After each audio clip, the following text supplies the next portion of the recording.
Welcome to the October 21st, 2025 Board of Education meeting in our lovely high school library. Just a quick message to the public that we have Mr. Plotkin, our new superintendent, and we'd like to welcome you to the board table, and we are very excited to have you here tonight. Thank you so much.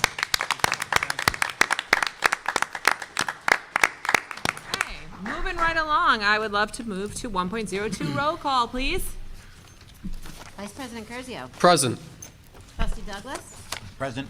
Trustee Grasso. Present. Trustee Magliano. Present. President Orser. Present. Trustee Torpy. Here. And Trustee Wise. Present. Everybody. Great, thank you. Madam President, I seek recognition for the purpose of making a motion. Yes, please. Thank you. I move that we suspend the regular order of business and move agenda items 6.08 and 6.09 to the top of the agenda, subsequently followed by the rest of the meeting at that point.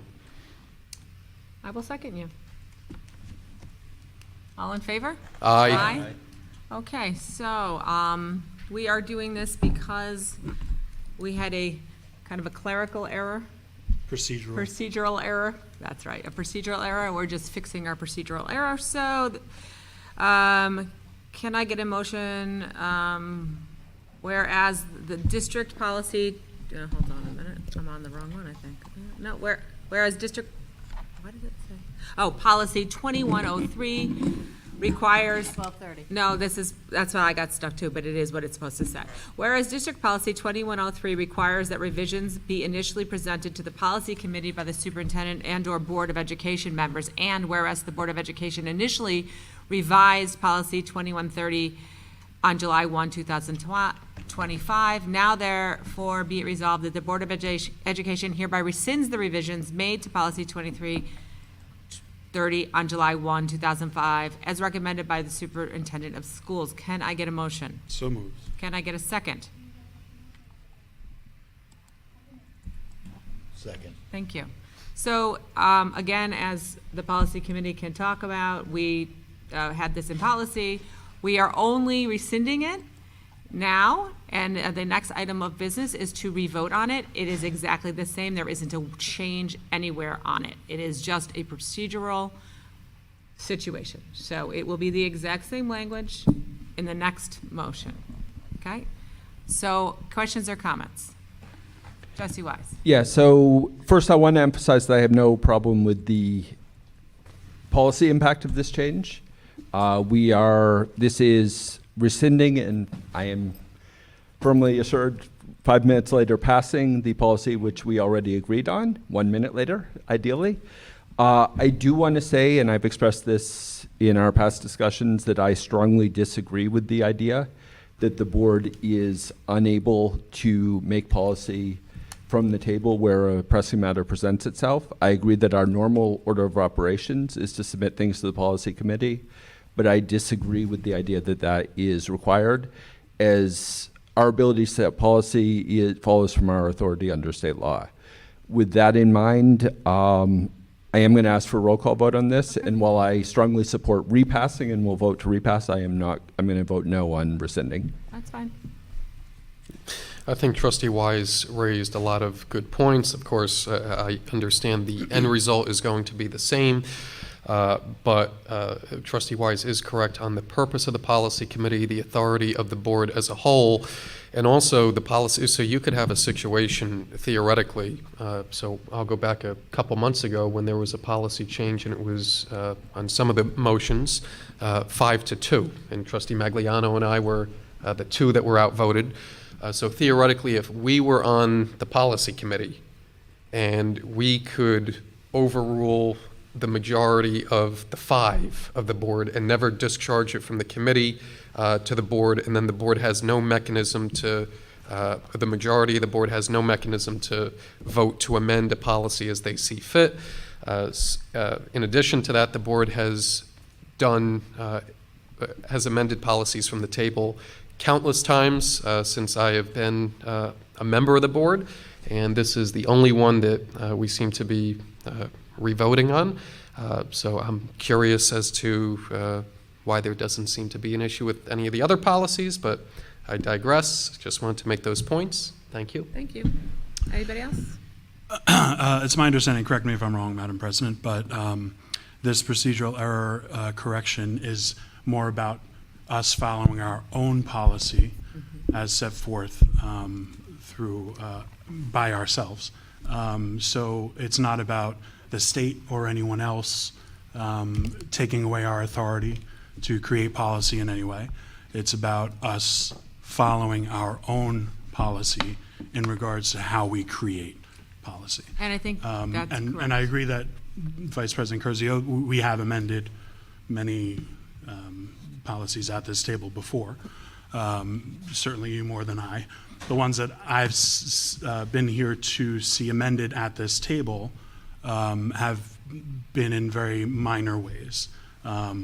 There might be a sentence change for clarification, but there was not basically an entire overhaul of the policy that I've seen amended at the table. So while I agree with you and Trustee Wise, we absolutely have the authority to make our own policy and amend it, but I think we should follow our own policy in regards to how we go about that process. Thank you very much, and that is true, and it's the formation, adoption, amendment, and review of the policy in which we are trying to follow, which we did not, and I think that is the caveat. We have done many additions, small minor changes, sometimes something that, but what we rescinded an entire policy, that's what we did, and then we changed the language. And I agree that there are times that there may not be something in theory that wouldn't come out of policy, but that there's only been 4 years, and I've never done that. And I've been the chair for 3 of the 4 years. And there's never been something that we haven't sent to the full board for discussion before we've removed it from being a policy or anything. So as long as I'm involved in policy committee, that will never happen. And maybe we need to put that piece in, maybe the policy we need to revise next is the formation, adoption, amendment, and review of policy. I'll bring that up in board comments. Okay, so I will put that on the agenda. You don't even need to bring it up. Excellent. Okay, so can I get a roll call vote, please, unless there's anybody else? Sorry. Okay, can I get a roll call vote, please? Vice President Curzio? No. Trustee Douglas? Are we voting on the rescission right Just now? the rescission, yep. Yes. Trustee Grasso? Yes. Trustee Magliano? Yes. President Orser? Yes?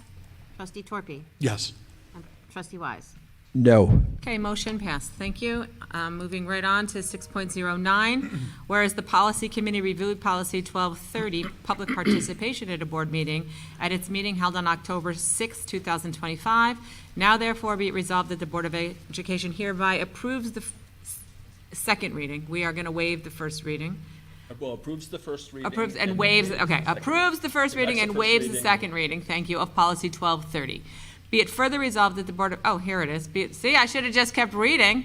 Be it further resolved that the Board of Education hereby waives the second reading of Policy 2330 and thereby adopts 1230 as recommended by the Superintendent of Schools. Can I get a motion? So moved. Can I get a second? Second. Thank you. Any questions or comments? I I'd would just like to ask s- for a sorry. roll call vote. Sorry. Go ahead. I'd just like to say I had voted no on this policy only because I wanted to see a time limit. But I'm going to vote yes now in the spirit of this procedural correction. Thank you. Okay, roll call vote. Anybody else? Anything? Vice Okay. President Curzio? Aye. Trustee Douglas? Yes. Trustee Grasso? Aye. Trustee Magliano? Aye. President Orser? No. Trustee Torpy? Aye. Trustee Wise? Aye. Motion carried. Thank you. Okay, moving right back to 1.03. May the Board of Education recess into executive session for the purpose of discussing the employment history of a particular person and receiving legal advice exempt from open meetings law. Can I get a motion? So moved. Second? Second. We got a lot of people up there. Okay, questions or comments? All in favor? Aye. Aye. Sorry we're running a little bit late, guys. We should be back in 30 minutes, so 7:15. Thank you. Okay, thank you, everybody, for your patience. 1.04, We are going to stand for the Pledge of Allegiance, but we also have Emily with us tonight, who is a fantastic musician and a member of the Carmel High School Music Department, as well as Tri-M. Last year, she not only performed at NYSMA on flute, but also on clarinet and played saxophone in school. Emily is enrolled in multiple ensembles and volunteers every chance she can get. She is on the board for Tri-M and takes her role very seriously and is an amazing asset to our program and our school community. So once we do the pledge, please remain standing for the national anthem. By Emily. I Pledge allegiance to the flag of the United States of America and to the republic for which it stands, one nation, under God, indivisible, with liberty and justice for all.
Thank you so much. That was really beautiful. Okay. Moving on, 1.05. Pursuant to Education Law 807 and 2801A, the Commissioner's Regulations 166-17, the Board of Education hereby requests public comment for the next 30 days with respect to the proposed district-wide safety plan, which has been posted to the district safety webpage. Such public comment period will extend through Friday, November 21st, 2025, and such comments can be submitted via email to Mr. Ken Silver, Assistant Superintendent for Operations, Human Resources and Business, by emailing ksilver@carmelschools.org. Please note that the district-wide plan for the 25-26 school year was already adopted during the August 21, 2025 board meeting. However, in mid-August 2025, sudden cardiac arrest legislation was passed in New York State, requiring all New York State public schools to develop and implement a cardiac emergency response plan as part of both the district-wide plan and building-level emergency responses. So this is just to Need a open. motion to open. So I just need a motion to open. So moved. Second. Thank you. Questions or comments? All in favor? Aye. Okay. Abstentions, oppositions? Okay, motion passed. Thank you very much. 1.06 are new and goods. Yeah, to Oh. allow people to come up and. Oh, I thought it was open for 30 days for comment. It is. But also public Oh, comment. oh, during the public hearing. comment now, too? Public comment on the safety plan. So if anyone has comments. All on the right, safety- so if anybody from the public would like to come comment, sorry, guys, I should have waited then for the vote. On the safety plan. On the safety plan, please come speak to us now, or submit your public comment for 30 days to Mr. Silver. No, it was correct to vote to open the hearing, and if there's no public comment, then we'll vote to close the hearing. Right. Okay, so this is written very different than usually. It is, because usually we open up a hearing and then we close the hearing. We don't open up a 30-day Yeah, it's different. window, so this is different. I'm Okay. not sure if we close it from how it's written, Yeah, that's what I mean. that might It not- shouldn't be Yeah. closed. It's closed on the 21st. but we Okay. would definitely allow Yeah. anybody that wants to Okay, speak but nobody's on it. here, so I'm gonna, since we've already voted, I'm gonna move. Okay? 1.06 are new and good. Anybody have a new and good that they'd like to share this evening? I'd like to welcome our new superintendent. I was hoping someone would say that and get me off the hook. It's new and good. New and good. Excellent. I would also just like to add that I know that Mr. Silver had a lot of fun this past week at the firehouse with some of our youngsters. Ken, do you mind just 30-second clip on what that experience was like? Sure. The entire kindergarten, 91 kindergarten kids went from Matthew Patterson Elementary School. They walked to the firehouse. And before that, I was in a special ed class, and I made slime with the kindergarten kids, and then walked them to the kindergarten. There was a lot of supervision. The fire police were out there stopping traffic, and everybody did a great job. The kids had a wonderful time at the firehouse, and it was a very, very nice event with the children. Thank you Thank for you. being present with them there, Ken. Thank you. Great. Okay, moving on to 1.07. Our student is not here this evening. They're ill, so we will put them on for either the next board meeting or next month. But I hope you get better quickly. Moving on to 1.08, open session. Is anybody here to address the board this evening? Please come up.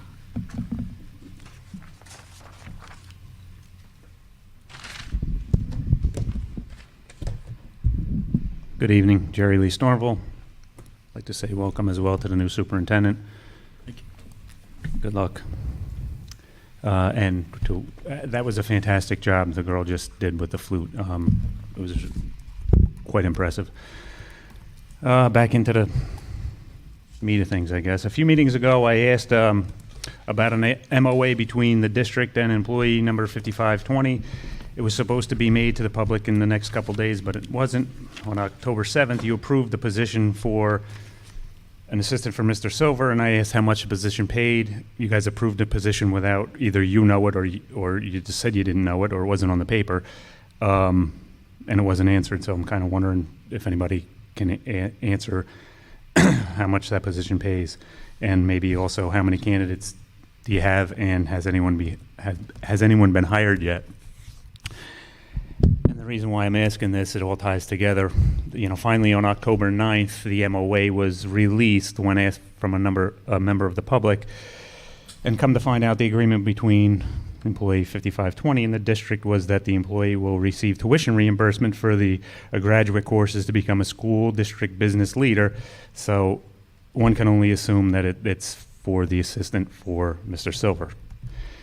So at the end of the agreement, it specifically states that this agreement shall not be considered precedent and needs board approval.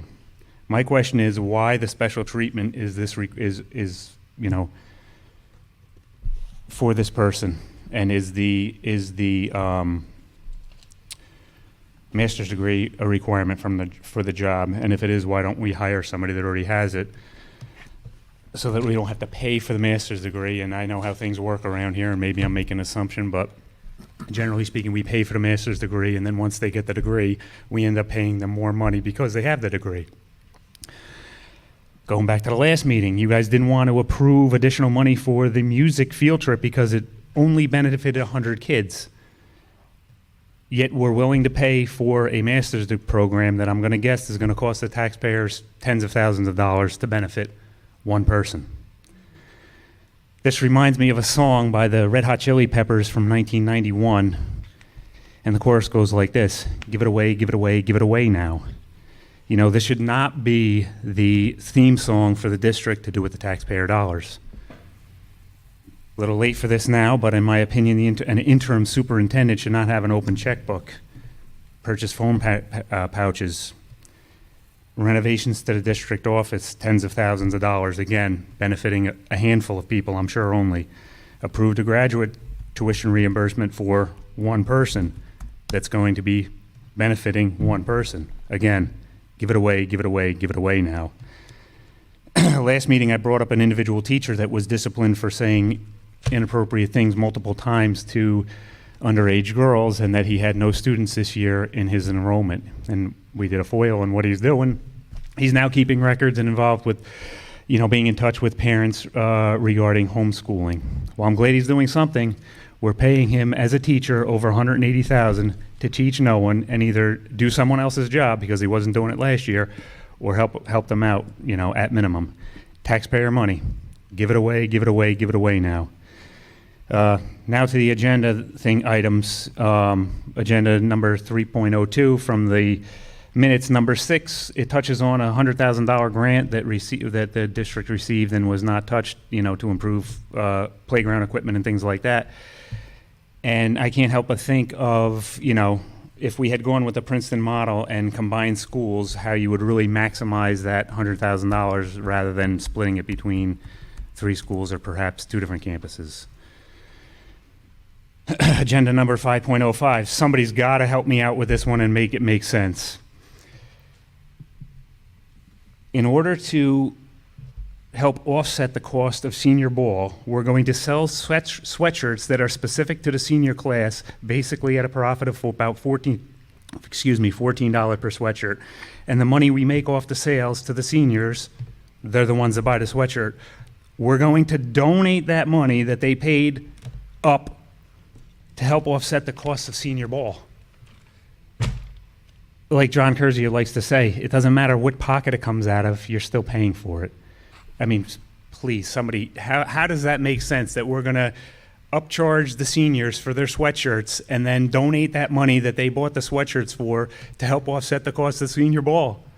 I mean, it's absolutely mind-boggling. While we're on that topic of making things make sense, ways back in September, my wife foiled disciplinary actions for certain teachers that we figured probably had something in their files because there was either a settlement against the district or actual disciplinary actions taken by the district against these individuals. And,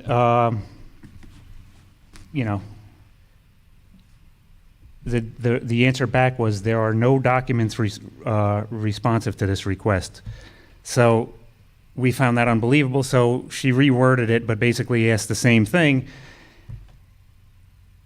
And the response was, the district is withholding documents responsive to this request as the information constitutes an unwarranted invasion of privacy. In my opinion, if you're paid by the public and you misbehave at work, the people that pay your salary kind of have a right to know what you're doing. And, I don't know. I'm not a lawyer, but it seems to me that's kind of ridiculous. Anyway, my goal here from the beginning, as I came up and probably that big gym meeting way back in February of last year, or it might have even been a year before now, I don't remember. But the goal here was always to have accountability and improve fiscal responsibility, not to shame anyone, not to humiliate anyone, but improve the system that everybody's working here. And that's why, even though I'm allowed to, use employee names, I don't do that. I don't want to, I'll say a little description, but I don't like saying people's names. And, it's not about that. It's trying to hold people accountable. And everybody here, the board members too, you guys pass a lot of things that make me, and I'm sure other people in the community, shake their head a little bit and go, actually, you know what it really is? I think a lot of other people in the community aren't even aware of the things. They don't either they don't pay attention, or they, don't dig around a little bit and say, why are we doing this? Why do we keep constantly giving more and more, enrollment? You guys get the enrollment reports every time. The enrollment is going down, yet the level of employees is going up and up and up and up. And at some point, it's going to explode. And at some point, somebody, and we talked about righting a ship and getting, the numbers a little bit balanced, they're skyrocketing still. It's just unbelievable. So I just want you to take that into consideration. I come up here every week basically, and just looking for, a little something of, yeah, we hear what you're saying, and maybe we can all try and do a little bit better, and hopefully with a new superintendent, we can work towards it. Thank you. Thank you. Anybody else? Okay, moving on to 1.09, board comments. Does anybody have something to say? May I? You may. Thank you, Mr. Lee, for your comments. I just want to touch upon a few things. First and foremost, we do not have a lever as a board to remove any staff that have been relegated to any portion of the district for whatever reason. If we did, things would be a little different. I'm going to ask Mr. Silver to speak on some things in a moment. As far as the field trip money, 2 of us did vote to give those kids money for the field trip. And I think that in spirit, the board agrees with you that we would like to have more funding for field trips, so we're not asking parents to foot the bill. The reason why we didn't agree as a board is because it would not have been equitable to do so in that instance. Regardless, Trustee Wise and I voted to do that. State law, unfortunately in some cases, prohibits us from discussing personnel matters. We just can't do that, right? Mr. Silver, would you mind elaborating on the MOA that Mr. Lee mentioned, along with the position that he mentioned? And I know we've discussed the renovations at the district. I asked you to speak about it at the last board meeting. Those were necessary renovations, and if you just briefly touch upon why those were necessary. If he needs time. If you need time Yeah, to that's get fine. that Come back to information, us you can next come time. back to us I'll with come that. back to the MOA. That's fine. So the position of executive assistant that was established last board meeting, or the board meeting before, the job description for that has come from the Putnam County, and we have posted that at between $81,000 and $91,000. I have interviewed 2 of 4 people who have applied. So that was posted internally. And no decision has been made. Those interviews only took place today for the first time, and the balance of the interviews will be taking place tomorrow. And there may or may not be a recommendation to the board for the next board meeting. I don't know that yet, and we'll be discussing that with the superintendent when the appropriate time comes. Thank you so much. The fundraising request, Mr. Lee, I don't see the portion on that request where it says we're going to be donating that money back somewhere else. Could you elaborate on that? Well, It's the purpose is to offset the cost of the senior ball, the proceeds from the sale of the sweatshirts. It does say that in Yeah, there. where does it say it's being donated and to whom? In one of the tabs. Senior class sweatshirts. Yeah, if you click the tab for senior class sweatshirts, Yeah. it says it says It's the not. money's it's- going to offset the senior It's ball. not so much a donation. We're allowing the senior class to fundraise using sweatshirts so they can make money to offset the ticket price of the ball and their sweatshirts. There's no donation. Right, That but is what to- I'm reading here, and I wanted to clarify for the community based on the comments we just heard, Yes. that there is no donation going anywhere else to anywhere else. Right, but That money is going directly back to the students to offset the Yes, sir. cost of the ball, Right. correct? if I may, I think the point Mr. Lee made is still well received, which is if a student spends $15 for a sweatshirt, there's some overhead involved in buying the sweatshirt and printing and so on, and at the end of the day, $7 or $8 or maybe $3 or $4 will go to the senior It's ball. $25.77 to get the sweatshirt. They sell them for $40. So $17 of the $40 a student spent, $16 of this $40 a student spends for a sweatshirt is actually going to the dance. Whereas if we asked the students to put up $16 more for the price of a ticket, we would be much more efficiently using money to have this dance happen. That's a nice suggestion. I didn't hear that earlier. But I just wanted to be clear for the community that all of the proceeds from that fundraising initiative are going directly back to the students, with the exception of the money being used to actually produce and ship the sweatshirts, correct? Which is $25.77. Right. Right. So I do, sort of recognize the point which was made by the member of the public, which is it seems odd to make a profit, even a profit that's being used for another activity that many seniors will participate in, on seniors buying their senior year graduation sweatshirt. Sure, but they do get a sweatshirt. Sure. I mean, it's but- not for nothing. There are other ways to donate to the event, right? But they get- I don't see a big problem with it, that's all I'm saying. Well, we can we can have that discussion when it's an agenda item this Absolutely. evening, so let's have the board discuss it I then. think that's Yep. everything. Okay? Thank you. Yep. Anybody else? Board discussions? I'd like to just quick speak to Mr. Lee on that $100,000 you saw. That was actually a grant, and it hasn't been used yet, but that was given by Pete Harkman, and that is to benefit our PACE children, and that is only good, I believe, for one elementary school. That is an isolated thing, and it just came up in the last executive parent council meeting, because they were wondering what's going on with that. But that was recreational equipment for our PACE students for one school.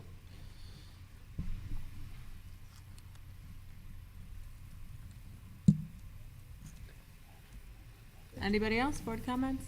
Okay, moving on to superintendent's report. All right, here we go. Here we go.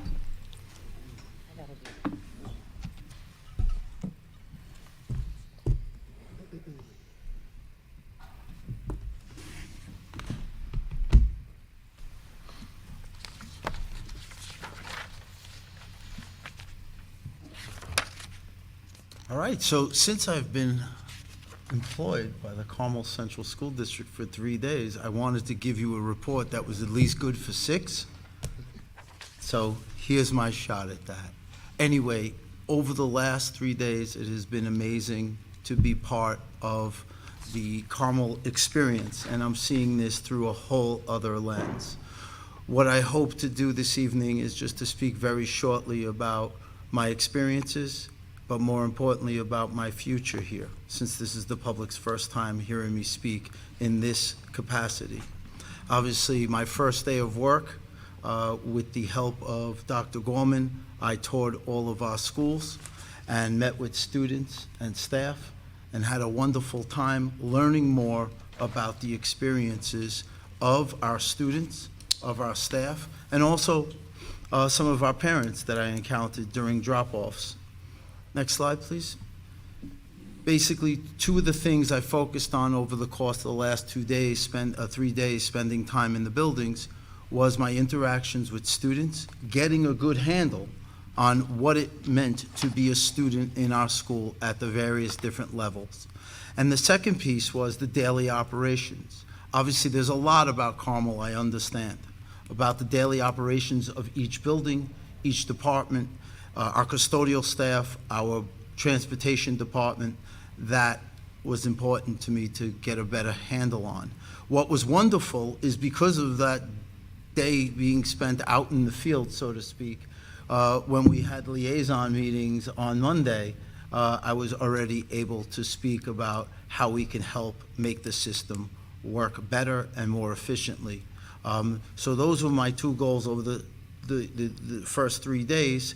But also, these are things that you could expect to see in my entry plan, which will be released soon, and that will be a continued focus there, among other things. Last but not least, I think it's really important that going forward over the next month and the full year ahead, that I want to prioritize getting to know all our staff, including our district office staff, getting to know our students, getting to know our community members, the ones I don't know already, and also getting to know them not as neighbors, but as parents of students and what their concerns are.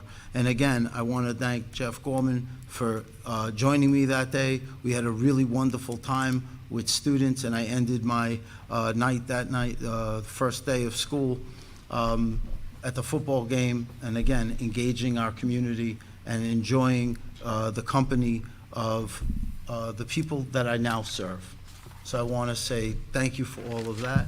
And last but not least, I just want to say a very special thank you to Mr. Silvers, who was the interim acting superintendent while we had this window where I wasn't yet in district. And Ken was gracious enough to take my calls and allay my anxiety that anything was going on that was too much fun that I wasn't being part of. I think the kids call it fear of being left out. And so Ken helped me with that. And Ken, thank you. You did a great job for our community. And thus far, we have partnered well together. I'm happy to be retired from that. Thank you. So just so you know, 8-day Ken, gig. on the way home on Thursday afternoon, Ken sent me a text message that say I officially resign. And I'm leaving this to a younger person. So, as also part of the superintendent report, I'd like to go to the next slide now. And will you gentlemen please take this over? Thank you. Good evening.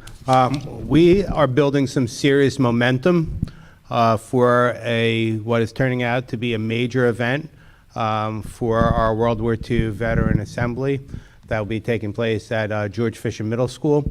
I've been working with the department chairs and the administration. Ken has done some incredible outreach.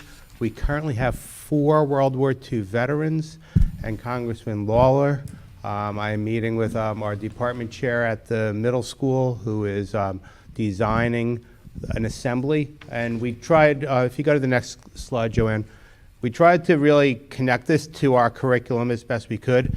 And so we anchored this in the New York State Department Grade 8 Social Studies Standards, which covers U.S. history from the Revolutionary War through World War II and the nation's evolving global role. And this extends into the high school. So we did feel like the tipping point, the right entry point for this assembly was 8th grade. So they'll be able to build on that in high school. We are partnering with the school. We've asked staff, media. Ken has invited executive council and town council members to be there. Debbie, who was here before, is going to reach out to television outlets and newspapers. And we are really looking forward to it, and we have another month to plan, and it is evolving every day. So we're super excited about this experience. I can't wait personally to view it. Everybody's really pumped about it. And I just want to add, the luxury of having World War II veterans come to our schools, those days are numbered. So it's really important that we show our kids that there's a difference between book history and living history, and helping them understand these perspectives through the eyes of people who lived through it is what's so important, and why I think this is going to be a wonderful day, not just for our kids, but for our whole community. And thank you so much, because the antecedents of this predated me, so I appreciate your foresight and vision in all of this. We know that one of the veterans have just hit the century mark as well. Wonderful. All right, moving right along. So when you entered the library tonight, you realized there was cookies, and there was some artwork behind us that was really lovely, and you might have asked why. Well, unfortunately last week, but we want to commemorate it this week, was School Board Recognition Week, and we don't want our Board of Education to, go without being recognized. So tonight we pause to honor the extraordinary dedication of our Carmel Central School District Board of Education.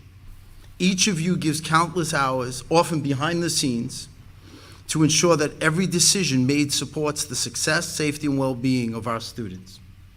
Your leadership guides our vision, protects our mission, and anchors our community in a shared purpose. You balance complex challenges, listen with empathy and advocacy for what is best for our children. The progress we celebrate, which is strong schools, innovative programs, and caring classrooms, stands as a direct reflection of your commitment. On behalf of our students, staff, and families, thank you for your steady guidance, your partnership, and on behalf of the power of education. We are deeply grateful for your service and proud to celebrate you in commemoration of the National School Board Recognition Week. So we have some gifts for you and some recognition material, I call it, RM. We have a certificate for each of you this evening that says School Board Recognition Week, honoring with the name of each one of our board members or our trustees for dedicated leadership in public education and continuing service to the children of this community, the Carmel Central School District. And it's signed by the new superintendent. Wow, thank you. Thank you. And we also have a little token gift for you where you could go to our auto shop at the Carmel High School and have a service performed on your vehicle, bicycle, moped, or Segway.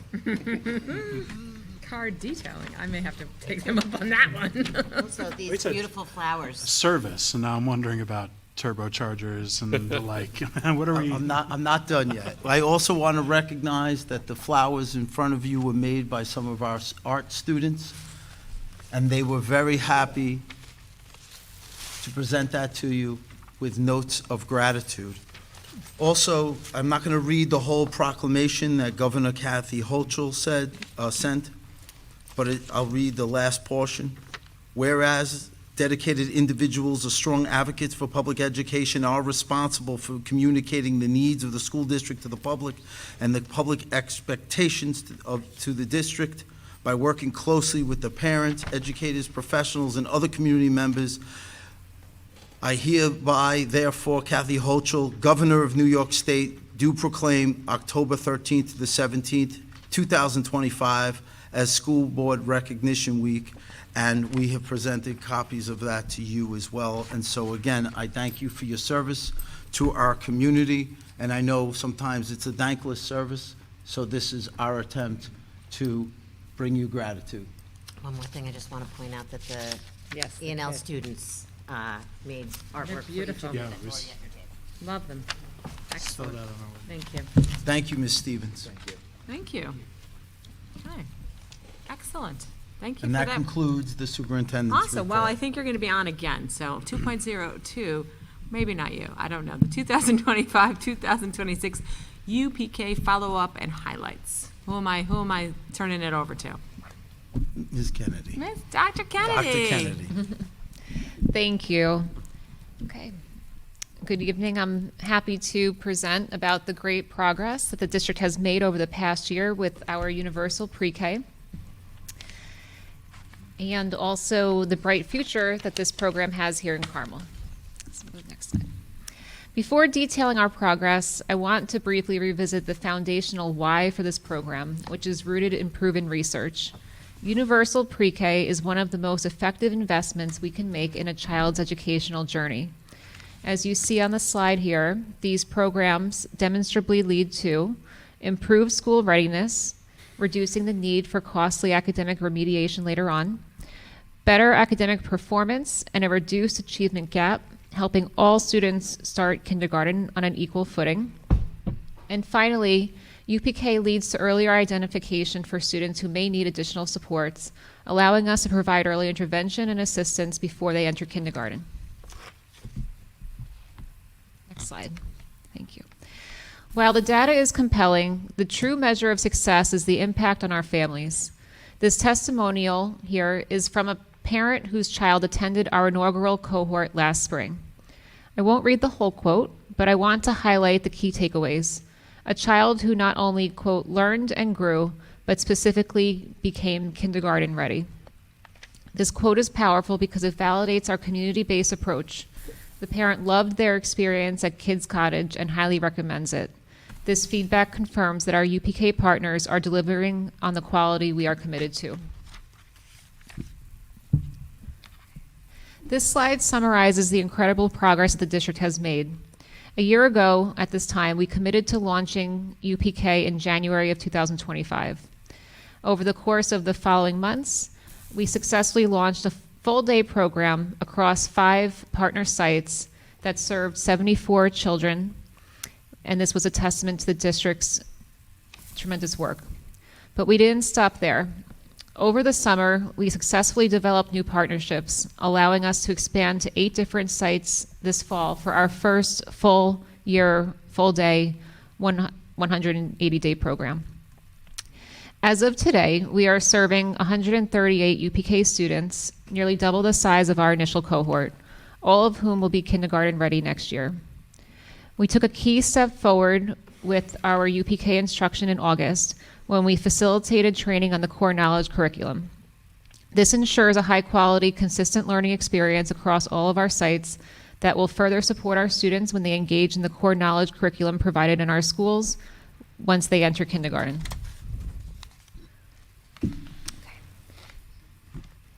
Here is a current snapshot of our program enrollment. We are serving 138 students across 8 sites, utilizing 12 dedicated classrooms. I'd like to formally recognize and thank our partners, Creative Kids, Kids Cottage, the Putnam County Early Childhood Learning Center, St. James the Apostle School, and the Learning Garden too. As this map shows, the expansion was strategic. We aim to serve families across the district's geographic boundaries. By partnering with these sites, we are providing multiple accessible options to our families, significantly promoting access across our community.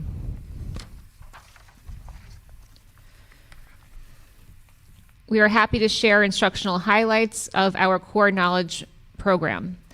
The preschool sequence is explicitly designed to correlate with the K-8 sequence that is already utilized in our elementary schools. This provides our students with a solid, coherent foundation and ensures a smoother, successful transition into kindergarten. We've already received outstanding positive feedback from our UPK teachers, including this testimonial here from St. James. We are especially encouraged by the comment that our St. James UPK teachers made that the curriculum is relevant and engages the children in a fun and amazing way. The language and literacy component is comprehensive. It moves students from memorizing nursery rhymes and developing a sense of rhyme to building essential emergent literacy skills like phonemic awareness. For example, reading The Lion and the Mouse teaches far more than just a story. It allows students to practice crucial story elements like character, setting, and retelling events in order.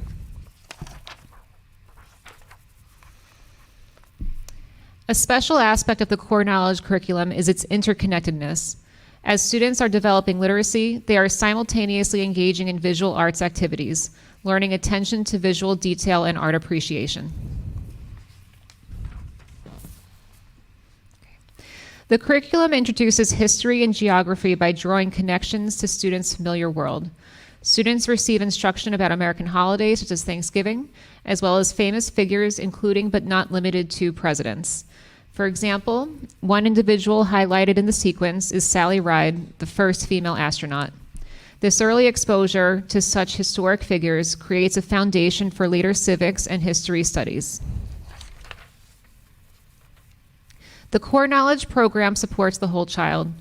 Our teachers are reporting wonderful growth in autonomy and social skills.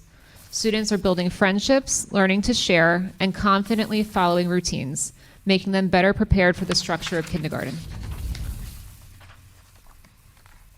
Students are acquiring foundational math skills like patterns and number sense, while also developing gross motor skills and coordination through movement and group games as shown in this and also the next slide.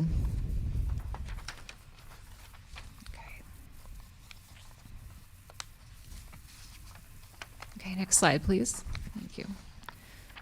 The core knowledge science instruction develops foundational scientific reasoning.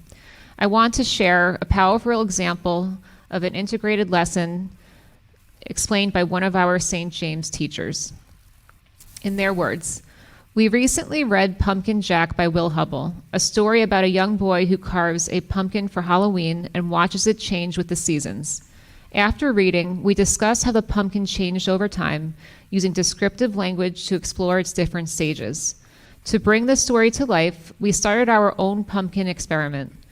Together, we carved a pumpkin, explored its inside and outside using our senses, then placed it in a sealed plastic container to observe how it decomposes.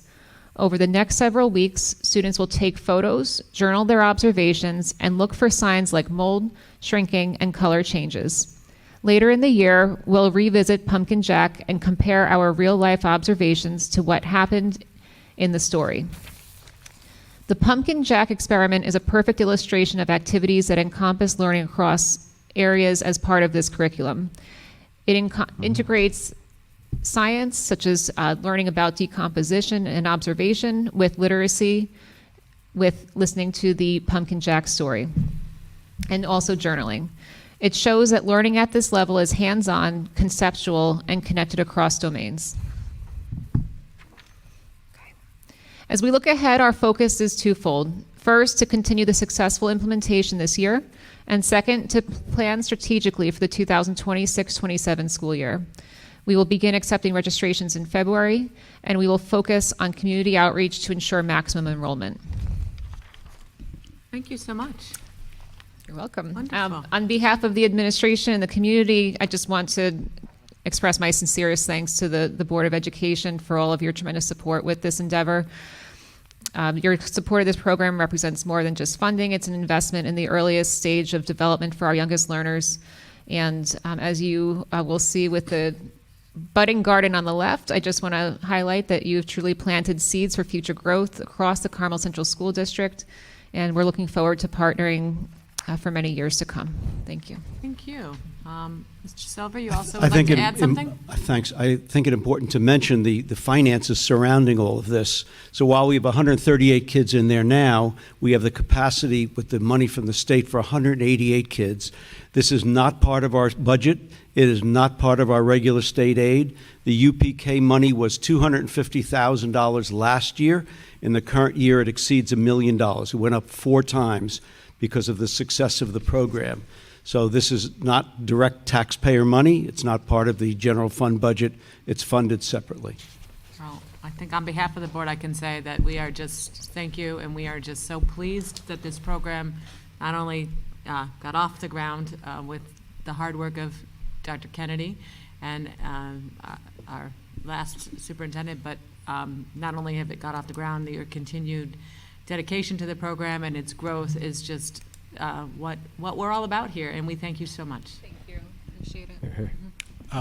As I think the only trustee who can speak as a parent of a UPK child, I mean, my daughter's experience has been fantastic at Kids Cottage.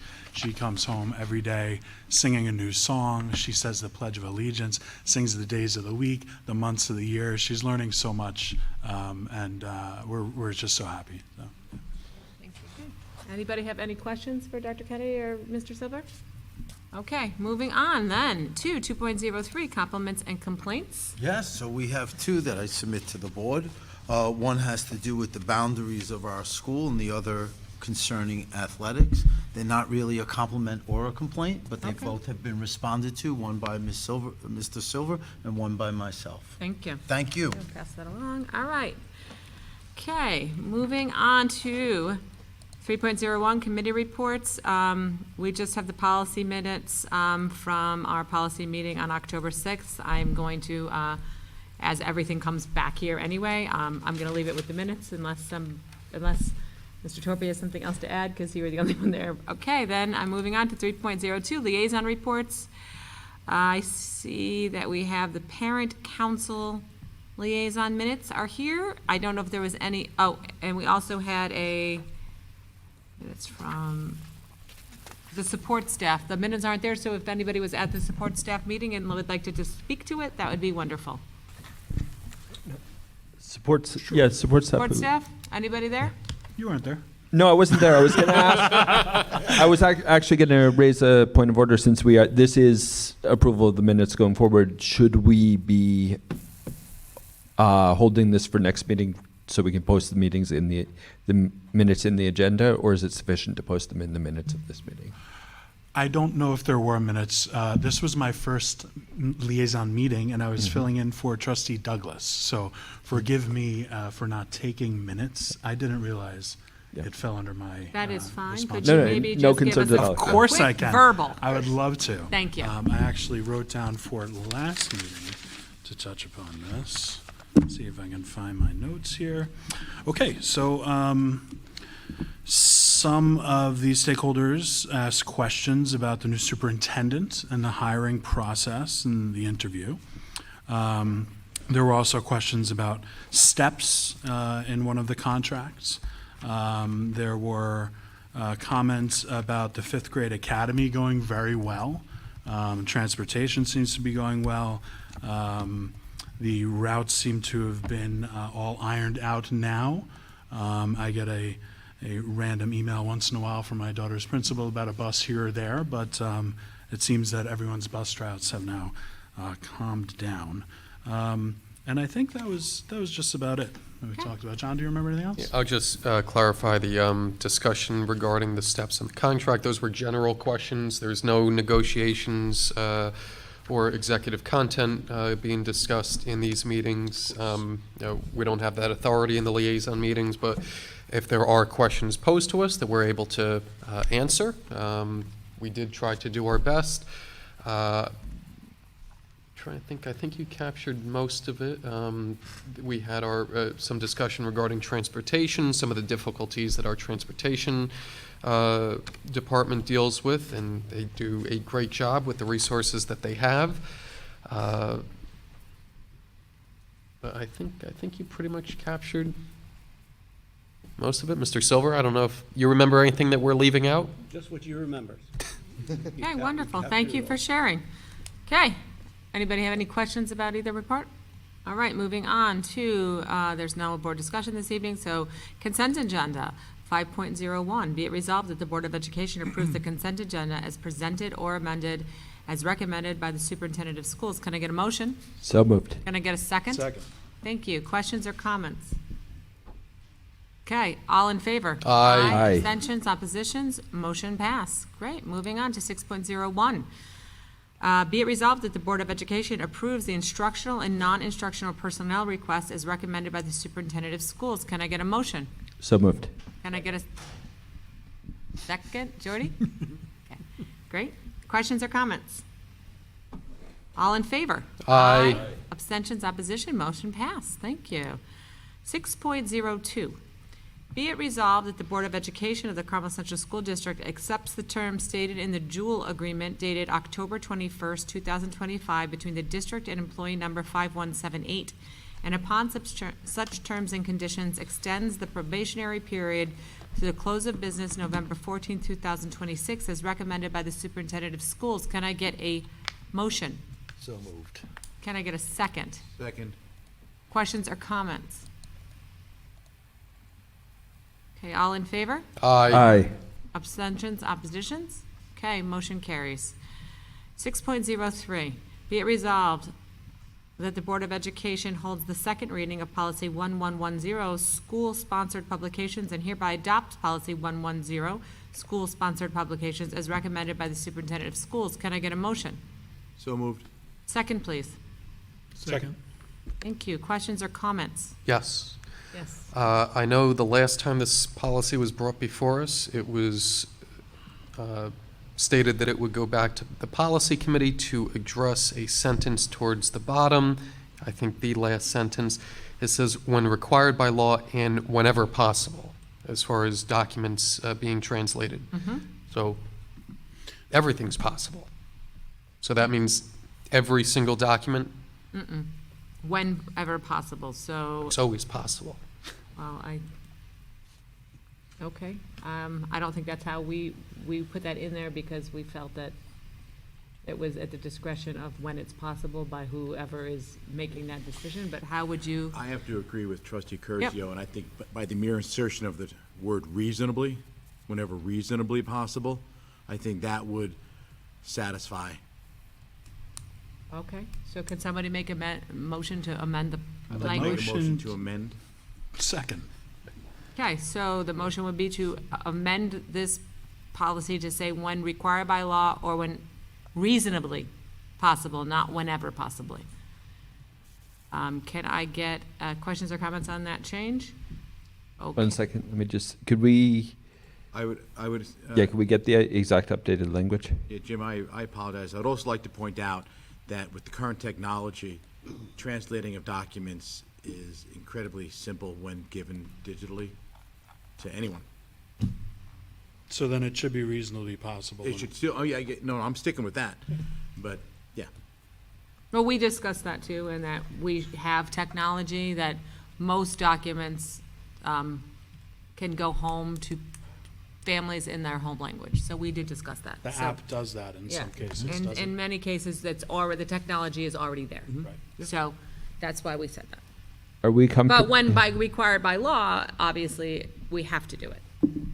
So I think the exact language, Jim, would be, if I understand your motion correctly, when required by law or whenever reasonably possible. Yeah, so that was my Or question. and. That was my question, or and, because we want to be clear that reasonability is not an excuse when it's required by law. That is true. So So if we how- say when required by law Say and and. possible, that suggests that we're saying we're disagreeing with the law in some cases of possibility. I think or might be the way out Okay, here. so when required by law or whenever reasonably possible.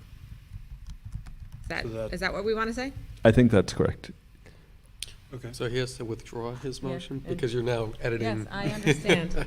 Can you withdraw your motion? I'm gonna take that motion Can you back. give me another motion with that new language, please? I can if you need. I'd like to make another motion, Thank please. you.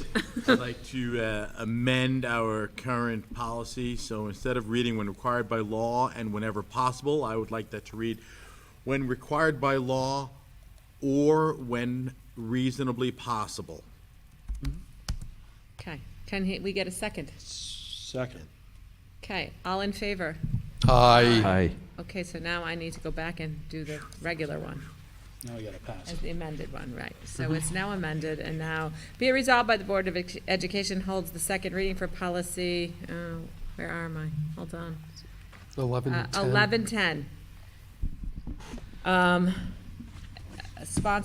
Schools sponsored publications and hereby adopts policy, the amended policy, 1110, school sponsored publications, as recommended by the superintendent of schools. Can I get a motion? So moved. Can I get a second? Second. All in favor? Aye. Aye. I'm sorry, Okay. didn't we already have a motion and a second on that? That was for the amendment. No, the amendment. Oh, we might have. Yeah, we did, in fact. Yeah, you didn't. Sorry.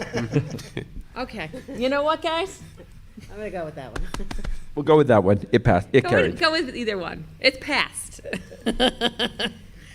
Okay, moving on. 6.04, be it resolved that the Board of Education holds a second reading of policy 1132, use of students in public information programs, and hereby adopts policy 1132, use of students in public information programs, as recommended by the superintendent of schools. Can I get a motion? So moved. Can I get a second? Second. Questions or comments? So, yeah, go ahead. You first. Thank you. So again, this policy was also discussed, excuse me, at a recent previous board meeting. There was a potential issue I brought up. It is on, if in the red line version, it's on the first page. It is the third bullet down. It says, under no circumstances shall students be used in ways that could be considered exploitative, coercive, or for the excuse me, or for the personal or political gain of any individual or group. So we've seen in recent years students used in videos promoting the budget, for example, the budget vote.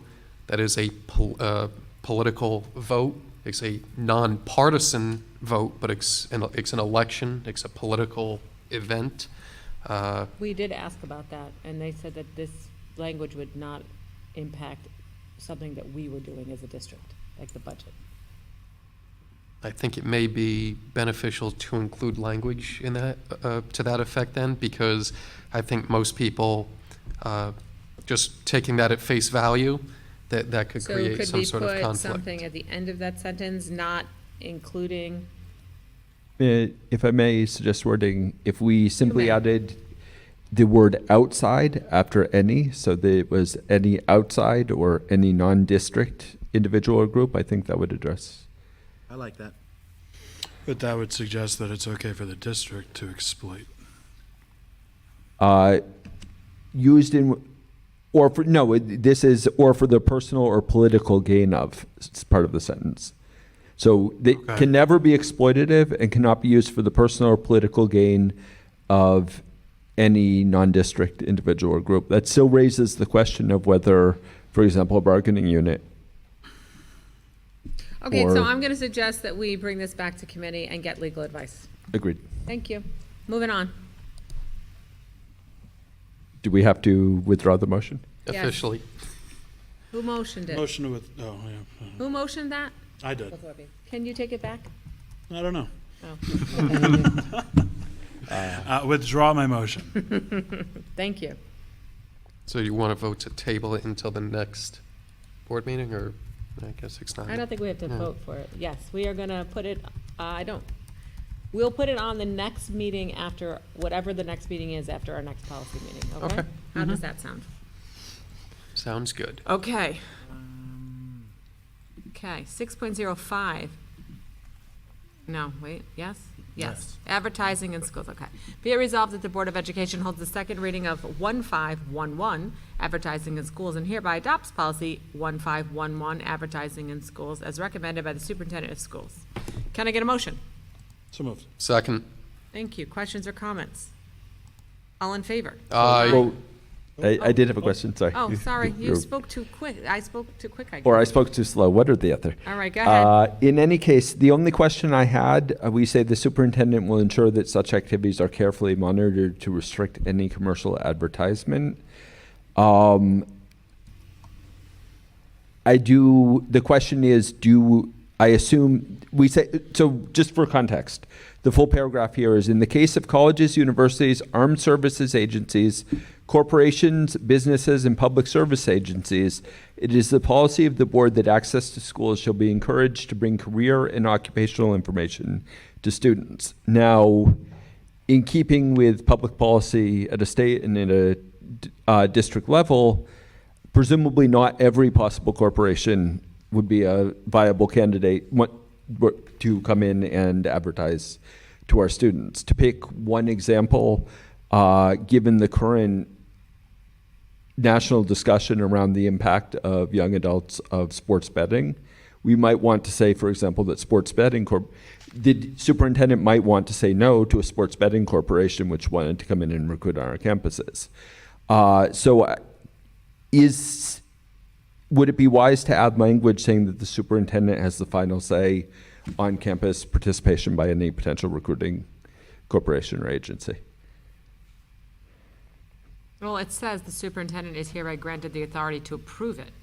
Well, it says the superintendent, in the sense of ensuring that such activities are not commercial advertisement. But something might be legitimately recruiting, and Well, it says to promote the education or best interest, so I would imagine that something that would not be promoting the best interest, the superintendent would not have to. I understand, but we're saying here it's the policy of the board that access to schools shall be encouraged for each of these things. And my concern is that since the superintendent reports to the board, it is not, in fact, I think, necessarily the policy of the board that all corporations should be able to recruit on campus. Well, I mean, if you want to put something else in, I believe that the line, the superintendent will ensure that such activities are carefully monitored to restrict any commercial advertisement. But that's- We can add something right there, and make sure they align with the district's goals and whatever. I mean, we could put something in there, right? And align to the district's code of conduct, which would not allow gaming to come in here. Yeah, I would suggest if we did something like that and also said it is the general policy of the board, meaning that they're recognizing the fact that there are exceptions. Right. So if we said Yeah. it is so I'm going to propose language, if I may I'll make a motion if that gets us. You're going to make a motion to Yeah. amend the language? So Okay. I move that we amend the third from last paragraph on page 1 to add the word general such that we get, it is the general policy of the board that access to schools. And then at the end of the paragraph, at the end of that sentence, to say, and to ensure that recruiting on campus is in line with the goals and values of the district. Okay, can I get a second? Second. I'm sorry, Trustee Wise, I need you to tell me that again. Yep. So We're talking about.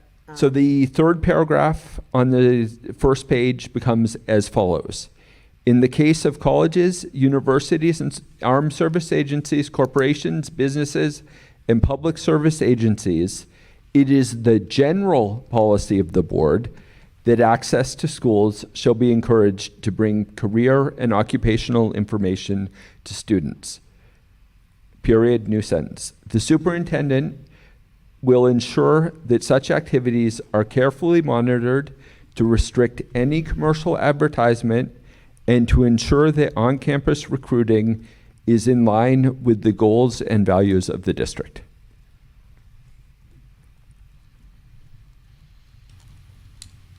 Okay.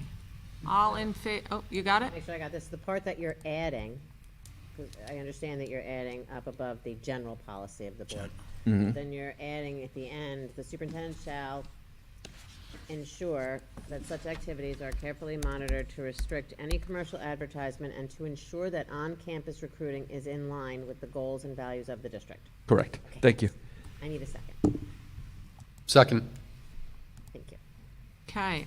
All in favor of the change to the language? Aye. Aye. Abstentions, oppositions? Okay, so motion passed, so I'm gonna go back to, there's already there, so. Yep. We've already, so what we're voting on now is the amended policy, okay? Anybody else have any comments or questions? Okay, all in favor? Aye. Abstentions, oppositions, motion passed. Thank you, everybody. See, I only did one motion that time. Look at me, I'm learning. Be it resolved that the Board of Education holds a second reading of policy 1900, persons in the parental relationships and family engagement, and hereby adopts policy 1900, persons in the parental relations and family engagement, as recommended by the superintendent of schools. Can I get a motion? So moved. Can I get a second? Second. So this did go back. We had legal check that language of what the federal language was. The federal Yep, definition. and it is all correct. So any other questions on this? Okay, all in favor? Aye. Aye.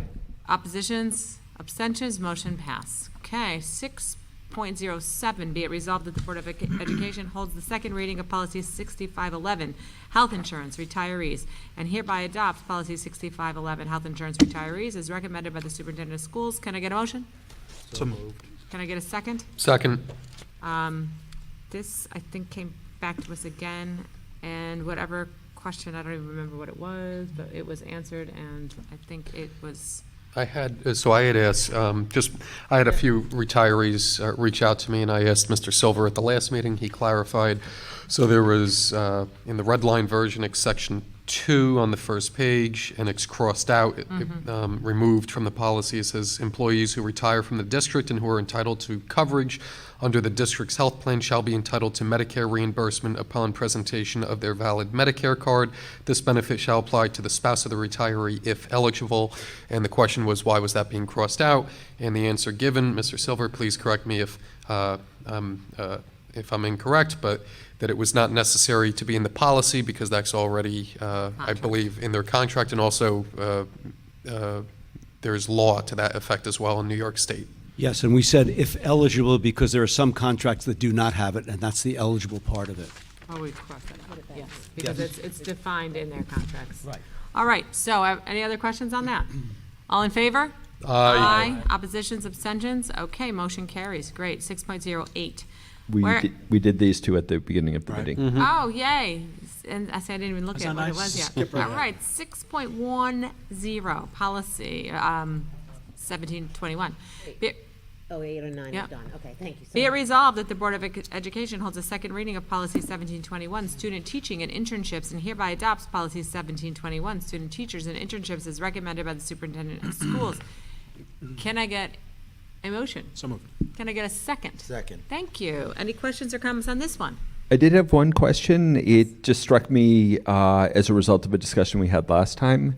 We discussed last time the requirements to be a substitute in the district.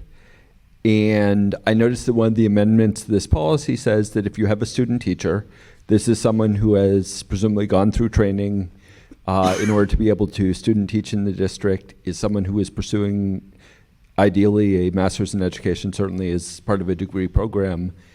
They are not to be left alone with the students even for a few minutes. Yet we resolved last time that a high school diploma is sufficient qualification to be hired to be a substitute and stay with the students all day. Very interesting. It is I indeed. think that, I like that, and I feel and agree with your point here. So we will pass this policy, and then maybe we need to revisit our other policy. I would never predict the outcome of a vote until we vote, so we may indeed pass this policy, but yes, I think that's the right Okay. approach. All in favor? Aye. Aye. Abstentions, oppositions, motion passed. So I think that I'm going to just see what our policy is on substitutes, and I'm going to ask that the policy committee looks at that, okay? We will. All right, old Sounds good, business. thank you. 7.01, anybody with old business? I Old have, but I business? think Trustee Curcio may be ahead of me in line. Vice President Curzio, do you have old business? I do. Thank you, Trustee Wise, for the courtesy. I'll do two quick ones, and then I'll turn it over to Trustee Wise, because I got something lengthy that'll probably put half the board to sleep. Oh, terrific. But I do want to, going back to the superintendent's, well, actually, first and foremost, I want to add my voice to welcoming our new superintendent, Mr. Michael Plotkin, to our wonderful Carmel Central School District. We are so excited to be able to work with you being at the helm of our district, and we are here to support you in any possible way that we can as a board, and we know that under your leadership at the helm of our school district that you will take our district to new levels and new heights while always keeping students as the focus, always guiding your decisions in what is truly best for our kids, our community, and we just know that you're going to do a wonderful, fantastic job, and we're so happy and grateful to have you as our new superintendent. Thank you, John, and I appreciate your confidence in me. So I really appreciate that. Thank you. Here, here. Would also like to thank Dr. Gorman and Mr. Silver. Earlier this evening, you spoke about the World War II assembly, and it's just such a wonderful assembly to be able to provide to our students, especially our 8th graders. There's certain events throughout the K through 12 education that students remember. The Washington, D.C. trip, for instance, comes to mind. I really think this will go down as an event that sticks with our students. To the superintendent's point, this is a fleeting opportunity. 16 million service members, men and women, served our nation in the Second World War. I was just looking up, the National World War II Museum provided updated figures. 45,418 remain. That represents less than 0.3% remaining with us. So the fact that we have 4 World War II veterans scheduled to be with our students on November 21st is just such a remarkable event. I know our students will be truly well served by being able to experience such an event in their school district, and I want to thank both of you gentlemen for being able to bring this to the finish line and making it happen, and we're very grateful for that. So thank you to, again, Dr. Gorman and Mr. Silver. And the third, very quick one, to the superintendent, to our administration, to our wonderful students, just thank you for the wonderful appreciation, for the beautiful gifts, for School Board Appreciation Week. You make it easy. So as the youngest board member, but the senior trustee on the board, I've truly enjoyed all of my time on the board, working with alongside in each and every one of my current colleagues, my former colleagues. It's definitely been a very interesting experience with different boards, but I am extremely grateful to the 30,000 people of the Carmel Central School District that I am fortunate, that we are fortunate enough to represent, that they have entrusted us to make the decisions that we make at this table that affect our students and their education, and also our taxpayers. And I'm just very grateful to the voters for their trust, their continued trust. So thank you for including that in your report. Again, very much appreciated. So Thank you. Here, here. So, yeah, I have 4 quick items, and then I'll hand back to Vice President Curcio for his longer item. Unless there's somebody else. Unless someone else, that is correct. I did want to start by echoing Trustee Curcio's remark about the World War II ceremony. I do want to emphasize that these types of discussions really give students an understanding of history and of events that you can't get from a book, you can't get from a movie. I still remember an early high school field trip where one of the chaperones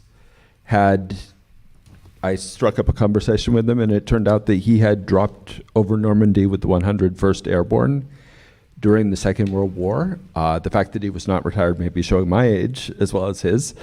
But the fact remains that I don't remember what we saw on that field trip that day. But I remember a lengthy discussion of what that was like, what it was like to return from the war.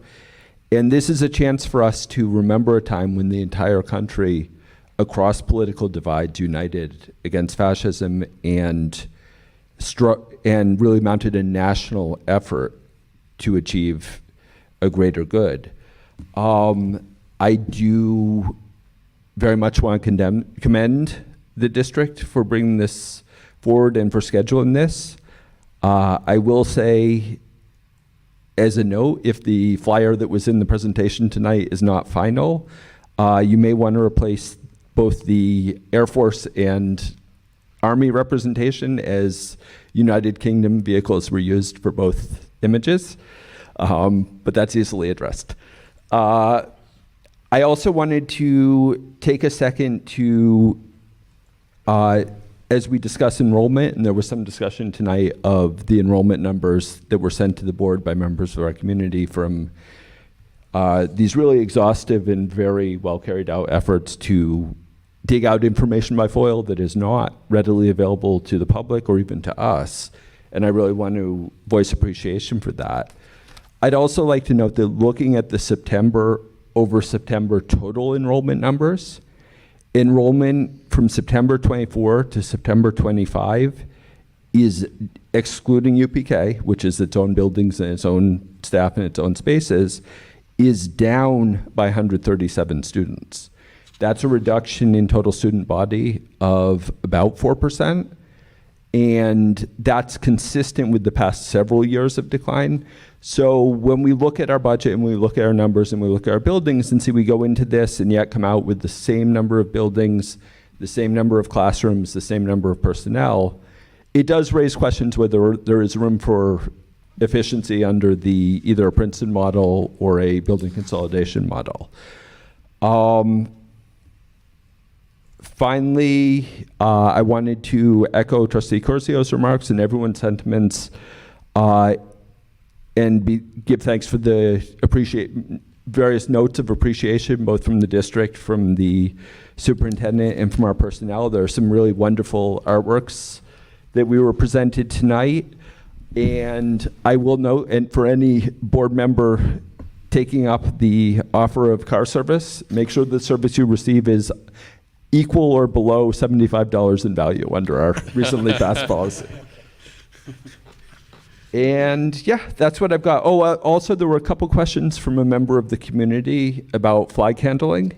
In particular, there was some notice that the flag at KPS was damaged in the recent windstorm, and I know that will be noticed and taken care of. But the 2 questions the member of the community had were just asking for confirmation that we follow flag code in terms of disposal of old flags, which I believe we've discussed in the past if we do. And also asking whether the flags we use in the district are certified all-weather flags under the VA program, which if they're not, they're supposed to be taken down when heavy rain begins. I don't know if we have that answer tonight, but if either Assistant Superintendent Silver speaking for facilities or the superintendent can get back to us with that, that would help a lot. Certainly can. Thank you so much. Okay, anybody else? May I? Yeah, just real You fast. may. Going back to the World War II initiative, I happened to run into one of these great World War II heroes a couple of weeks ago. He is a Purple Heart recipient, multiple Bronze Stars. He served in the Battle of the Bulge. He was one of the first soldiers to liberate Auschwitz. And I had a lengthy conversation with him, with my daughter. and I pass his information on to the administration, and hopefully he will be one of the 4 veterans at our event. Wonderful, thank you. Anything over on this side of the table? Okay. All right, the floor is yours. Do I have time to go to the ladies' room? Oh, you have plenty of time.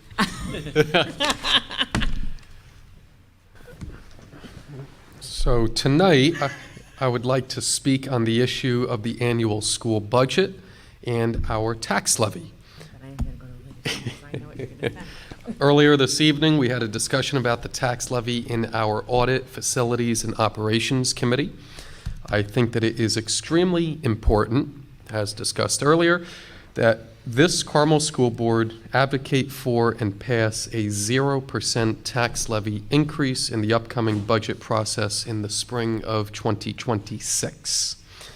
Anyone who lives in and pays taxes in the Carmel Central School District knows all too well that we are one of the highest tax school districts in New York State, and New York State is one of the highest tax states in the country.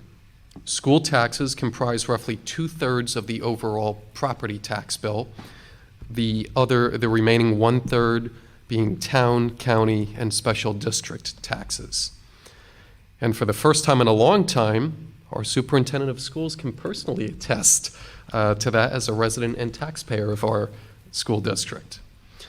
While we, the current Carmel School Board, cannot change what happened in the past, we are still living and dealing with the mistakes and misguided decisions of the past. History may not repeat, but it does rhyme. The Putnam County Courier reported on May 5th, 1971, for example, that the Carmel School Board unveiled a proposed budget which included a tax levy increase of 23%. 23%. How does an elected school board look their constituents in the face with a proposal like that? Fast forward, and while this school district saw over 30 years of consecutive tax levy increases, there was close to a 50% increase in 5 short school years, only about 20 years back. That was on top of a multi-million dollar in unnecessary bond in 2004. And keeping right in character, the last budget that was not subject to the tax cap raised the tax levy by 5.96%, just shy of 6%. The tax cap legislation that took effect in 2012 literally saved the taxpayers of this school district. You get to a point that you keep taxing and there will be nobody left. In fact, they're already leaving. In Putnam County, the 2020 census showed the first decrease in population, raw numbers, first decrease in population since the 1920 census, 100 years ago. In Dutchess County, the 2020 census showed the first decrease in population, again, raw numbers, since 1890, 130 years ago. We have seen that the Carmel School District cannot tax our way to prosperity. The answer is not raising taxes. It has not worked in the past. It will not work now, and it will not work in the future. The answer lies in fiscal discipline and living within our means. We cannot raise taxes. They have been raised to a level where we are not competitive. We are not competitive with our neighboring areas. Take, for example, Wappinger's Central School District. A house assessed at the same value there is taxed significantly less than if that house were in the Carmel Central School District. Many people my age that are starting families either cannot afford to remain here or cannot afford to move into our school district. I have lost count of the amount of colleagues that I have spoken to that have told me that they want to move into the Carmel Central School District, but have opted to make their home elsewhere because of the crushing tax burden. And of course, our senior citizens, especially those on fixed incomes, are finding it more and more difficult to remain in their homes and the community that they love so much, again, because of the crushing school tax burden. The reality of the New York State education system is that change takes a long time, and positive change takes longer still. Now, over the past several years, the tax levy has been much more sustainable, especially when comparing the tax levy increase to the annual inflation rate increase. We spoke about this earlier this evening. In 2021, the people rose up and rejected 2 budgets in 2 months to impose a 0% tax levy after being so utterly disrespected by Carmel school boards for so many years. The 2021 annual inflation rate, by comparison, was 7%. In 2022, the tax levy increase was 0.97%, compared to a 6.5% annual inflation rate, followed by a 1.86% tax levy increase in 2023, compared to a 3.4% annual inflation rate. We saw a 0% tax levy increase in 2024, compared to 2.9% annual inflation rate, and a 0.74% tax levy increase in 2025, compared to a to-date 2.9% annual inflation rate. Of course, all of these tax levy increases were lower than the potential maximum tax levy increase allowed under the tax cap legislation. And while inflation has reduced the purchasing power of our dollar in our personal lives, inflation has also reduced the purchasing power of the tax dollars that operate our school district. The past few years have shown that it is possible to tighten our belt, and yes, it is even possible to have a 0% tax levy increase. For 30-plus years, some have claimed that it would mean Armageddon if we implemented a 0% tax levy increase. But our community has always known what past Carmel school boards never could figure out. The sky would not fall if we spoke the truth about the unsustainable high tax burden that our community bears. The only thing that would fall when we had a 0% tax levy increase twice in 3 years was the wall of distrust that exists between many in our community and our school district. Now let's move to some positive news. Some recent positive developments under Mr. Silver's steady hand and fiscal responsible leadership include the appropriate budgeting for each line item. The insurance for our transportation fleet was moved from a facilities line item to a transportation line item, which allows for the insurance expenditure to be aidable. Costs for electricity and other operating costs related to transportation were moved into the transportation budget codes, which result in over 60% state aid in areas never claimed before. Copiers were moved from various line items to a specific BOCES code, which receives aid at 67%. Monitors who perform cafeteria work were moved from the general fund to the cafeteria fund, which saves $300,000 every year for our taxpayers. We also consolidated the Director of Technology and Human Resources Director positions into one administrative position. Our bus lease program has proven good on its promise to reduce the high cost of bus repairs and parts.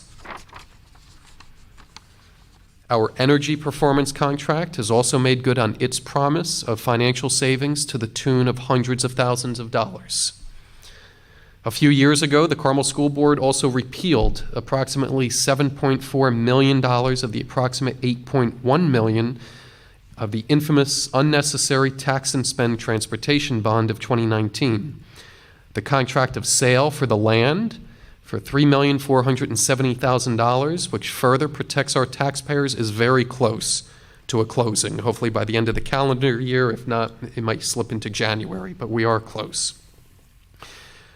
We learned earlier this evening that our school district is $4.3 million under budget and on schedule with our safety and security bond passed in May 2024.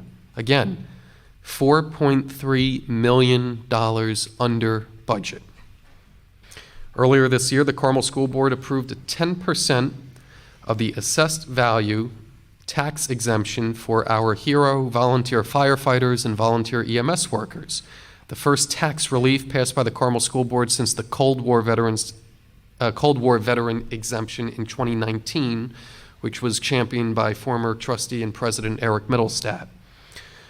During the budget discussion and debate this past spring, we spoke about the importance of taking advantage of retirements and eliminating positions through attrition. It is well known that we have seen a considerable drop in our student enrollment numbers over the past 25 years, yet staff levels have remained fairly consistent. Our elementary schools, for example, are servicing over 40% fewer students since the 2000-2001 school year. Over 40% less. We have offered retirement incentives over the past several years in an attempt to save taxpayer money.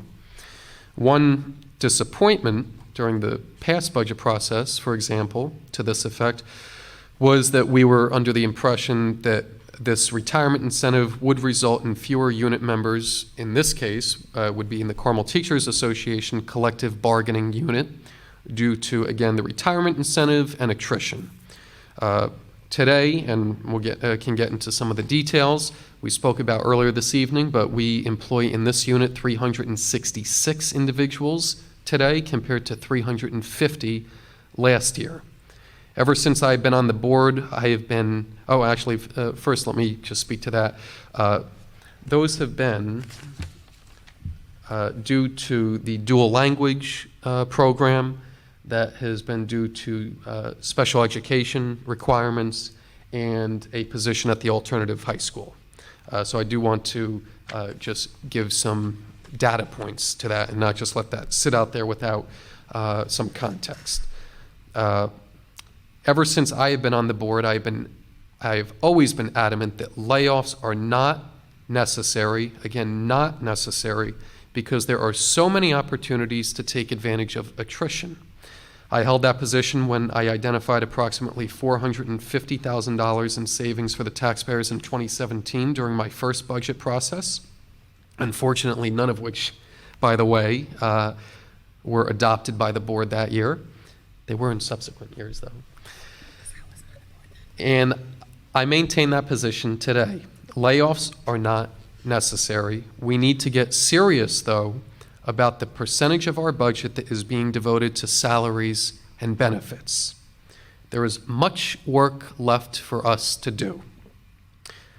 To paraphrase Fess Parker in the famous Davy Crockett Goes to Congress episode, a Disney episode of the 1950s, if we are the type of representatives of the people that our neighbors figured we were when they sent us here, then a go along to get along, don't rock the boat approach budget would never live long enough even to get on our desk, let alone come to a vote. So I do look very much forward to the work ahead, to the process ahead. I look forward to working alongside my colleagues on the board and the administration for a budget that both protects our taxpayers and delivers for our students. So, Well, those of us Thank that you. are still awake, thank you.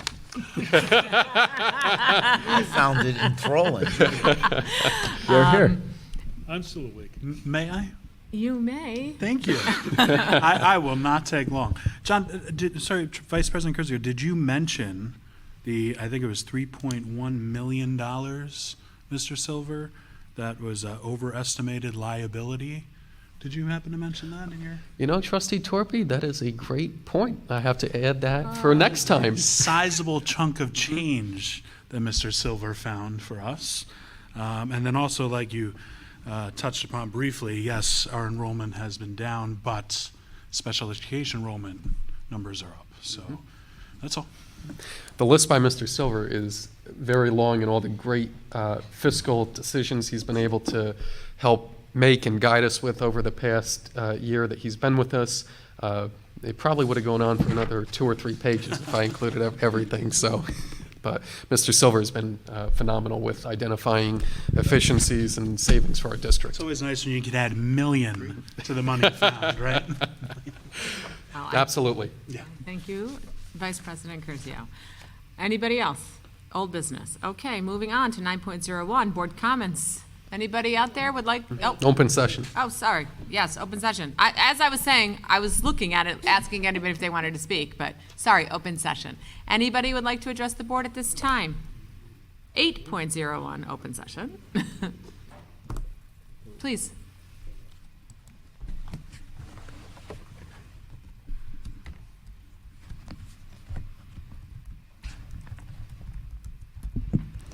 Hi, Megan Williams, Lake Carmel. I just jotted down a few notes. First, I just wanted to start off a little bit of a selfish premise. I just wanted to make people aware that on Monday night, SEPTA will be having another meeting at George Fisher Middle School. If anybody would like to join, anybody's having any sort of issues, you prefer to speak in person. I know sometimes face-to-face is more comfortable for people. Please, by any means, come. We're also still taking any requests for people who feel that any staff members or of anybody of any position that wants to be recognized for their work and how they've helped be fundamental to the development of children. We're still doing the recognitions. We are open to that. We love to have your children come and speak to that whenever possible if they want to, or you as a parent or family member can also do so. We normally will write up what you have submitted to the staff member, and also give a little certificate of sorts. And typically, if you have requested that someone be recognized, you take a picture with our president and with the person that you're recognizing and whoever was giving the award. So we just like that the fact it's a pay you forward, and that people are aware that we are still doing that. So I just wanted to bring that up. Also, in the land of SEPTA things, we are having a lot of Halloween celebrations throughout the district right now. This last Friday night, we had a costume keeper at Kent Elementary School. When we had that, we had a sensory room. We had one of our trustees in attendance with his family.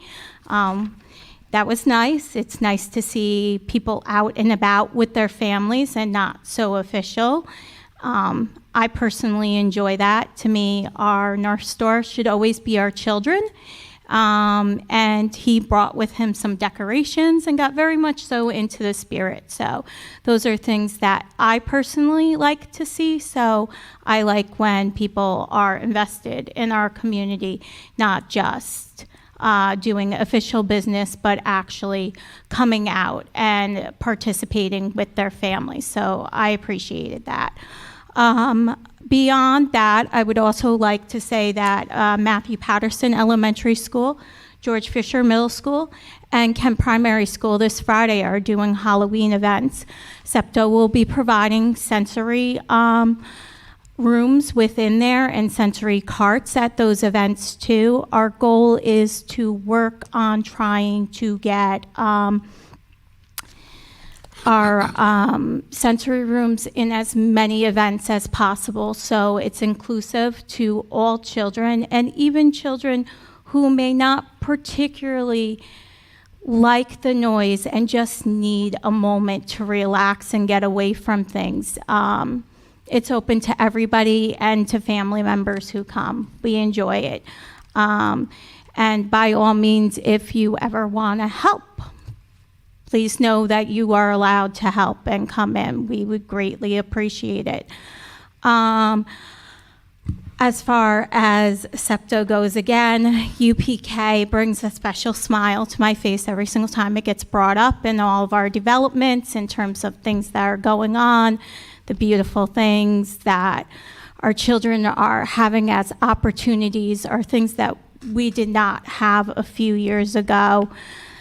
I know I seemed kind of probably crazy a few years ago when I started coming up to this podium and like hitting at here and going on about the grant and saying we needed to get up to speed. And I am so grateful for all of our staff and all of our volunteers and people who have really collaborated to make it into what it is and what it's going to continue to be. I think that it will help make us more competitive and hopefully also get our enrollment back up.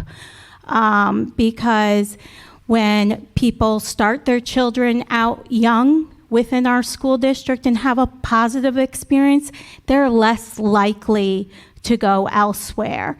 And we want to retain our families. We don't want them to go other places. If we can keep them here, we should.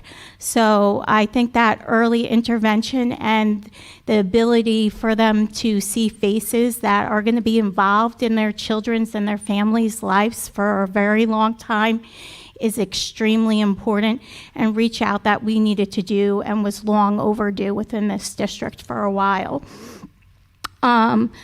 I wanted to say happy Board of Ed week last week. I'm sorry I did drop the ball on sending an email. I kind of in jest said I should have sent an email. To those of you who have been on the board for a while, you know I'm very good at sending emails, so I apologize. As far as transportation goes, I heard things going on about transportation in the minutes. I did want to call attention and not let it fall by the wayside that transportation's contract is going to be coming up this year. We do need to very much so keep in mind of the fact of the special needs children's bus and the seniority that goes amongst that, and how we've had issues in the past with children having aids and things of that sort on the bus that do not know those children, and retaining the staff that knows these children that can work with them appropriately. It cannot just be anybody doing those routes. I would really like the board to work on having some sort of safeguard put in place for those families. We have had a lot of issues in the past with this, and we have had a lot of intervention on PPS's part, but it would help them in order to have the language within the contract so they have a little bit of backing, or a lot of backing in this case. As far as transportation goes, we also did see a lot of hiccups with things in terms of, you know, kids being on the bus for extended time, some kids getting lost, things of that nature. PPS has been very helpful with those. I'm very happy to say we're getting less reports of that and getting many reports of them responding immediately to when we reached out to them, so that was fabulous. On a personal note, agenda item 6.01, I did see that there was a name missing today. That was there last night. Thank you for taking that under review. Nothing further needed, you guys know. Lastly, I would just kind of want to say, when we talk, we have to be careful, and I don't even know how to say it without coming off a certain kind of way, when I don't mean it in a mean way. When we were talking about reorganizing the agenda tonight, and we said, you know, you're going to do 6.08 and 6.09, and saying that the board cannot directly disregard policy, we did have situations recently where we had massive conversation about what is appropriate for a board member to officially act within a board capacity. And there was a lot of commentary that went on online and between people about a trustee that was maybe going against that. So if you're going to say that at the table, you have to uphold it on your side. You can't tote it for one and not tote it for yourself. I would just say that in that way, because people could throw it in your face and it makes them have less trust, and I wouldn't want that. I don't think that was any intent on their end, I would say. And I think that's pretty much it. I hope you guys have a great night. Thank you. Thank you so much. Thank you. Anybody else?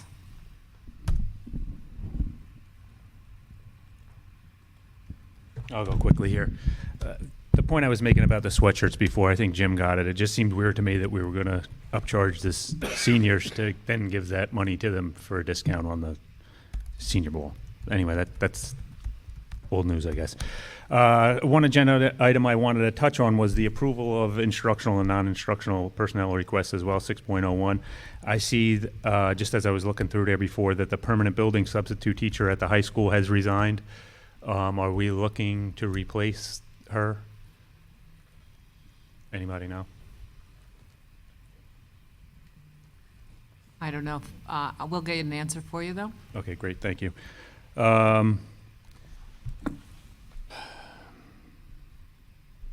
Another question that I don't know can be answered right now, but maybe it can be in the if there's a board comments after this.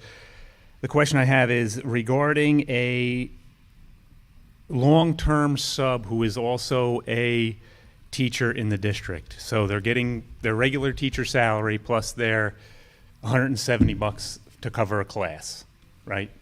When that person calls out sick, do they get do they get their regular sick day, which they should, but they're also putting in for the $170 for the long-term subclass coverage? To me, that seems like it's double dipping. It should be you get your day that you deserve as a regular teacher. If you're not covering that class as a long-term sub, in my opinion, you shouldn't be getting paid the $170 for that particular period. Also, we'll get you that answer. Thank you. The WINS program, I have a friend that has a kid. I think we're just provided with information that the answer is no, that they wouldn't get the $100. Oh, I'm sorry? I was not saying that. Oh. So we're going to get the answer. Yes. Sorry. I withdraw my. Withdraw. I apologize. I was just touching on the WIN program, and as far as I know, it stands for What I Need, which is great. One of my friends has a young kid in the district in the elementary school, and basically they said, you know, it's pretty much extra help for kids who need it, and the other students don't really do much when the WIN program is going on. I don't know if that's accurate or not, but it seems to be, if that is accurate, that doesn't seem to be, as you guys like to throw around, very equitable for the other kids who, you know, might not need that. Fifth grade academy, I just read an article in the paper, and maybe it's not accurate, but it touches on the fact that, you know, hey, there's a fifth grade academy, and the students may not notice a difference from what it said, and what I gathered from it was they ride the front of the bus, they enter through a different door and have their own wing. Well, this is all things that happen except for the front of the bus thing. When my kids were in fifth grade, they had their own wing over there. They entered through a different door. And, you know, there was a lot of talk about a fifth grade academy, and it seems like a lot of time was spent. And if this is accurate, it's confusing. One other thing I'd like to touch on too is the Carmel High School music program. This whole music program in this district is really good. I mean, my son went through it years ago, and, you know, I went to all the concerts. My wife and I went to all the concerts, and they went from, you know, brutally squeaky, you know, like, oh my gosh, this is unbelievable, when they were just starting out, as you would expect, to when they got the seniors in high school, it was like, I can't believe how far this group of kids has come through this program. It's an excellent program. And I'm just looking through the enrollment numbers of a couple of teachers in the high school, and, you know, one of them has a total of amount of students they could be teaching of 500, and they're actually teaching 65, and the other one has the possibility of teaching 350, and they have 99. And I'm wondering if we could look into the fact that they're, you know, as part of the music program, basically you either have to buy or rent an instrument to practice at home. And I'm wondering if possibly the cost of the rentals or, buying an instrument may be the reason, a prohibitive factor and why the program seems like the numbers are declining. Because like I said, it's a really good program here, and it's disappointing to see that it seems like there's, possibly less interest or less kids involved or whatever. And I wonder if somebody can just, maybe reach out to the teachers and say, hey, do you guys know why? And I think in the early years you're required to do something. Maybe in 5th grade, I think you're required to do an instrument. I may be wrong on that, but it'd just be nice to know why it falls off. And if it is a cost prohibitive thing, I think if it would be great if we could look into that and try and get that so it is, rebolstered and kind of gets back to, higher numbers, because like I said, it's a great program here, and it's be a shame to see it, kind of dwindle out. Thank you. Thank you. Yeah, so just to answer one thing, one is we got word that the sub was replaced, or will be replaced. Okay. And the other thing is we could take a look at the music numbers. I'm not so sure they're declining. I want to look into that further. Thank you, Mr. Lee. Okay, great. Anybody else? Okay, moving on. 9.01, board comments. Trustee Wise. I actually wanted to rewind a little bit. We covered the personnel agenda, and there is actually a retirement with appreciation on the agenda. If you want to read would you like to read the comments in the? Hold on, hon. Yeah, in the agenda You wanna do it for as usual? 6.01. Sarah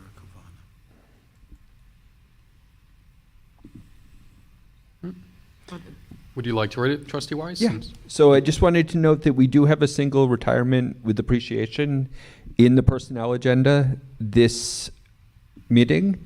Sandra Kavanagh, and please correct my pronunciation if necessary, is currently a teaching assistant working in George Fisher Middle School and has been with the Carmel School District a little over 18 and a half years. And I really just want to take a moment to recognize and appreciate the time put in with the district, and the fact that teaching assistants often are the front line, as our teachers are, in helping our students on a one-on-one basis, on a classroom basis, and getting the help they need, and in seeing that they excel in our programs. So thank you, Ms. Kavanagh, and just want to take a moment to appreciate that. Thank you.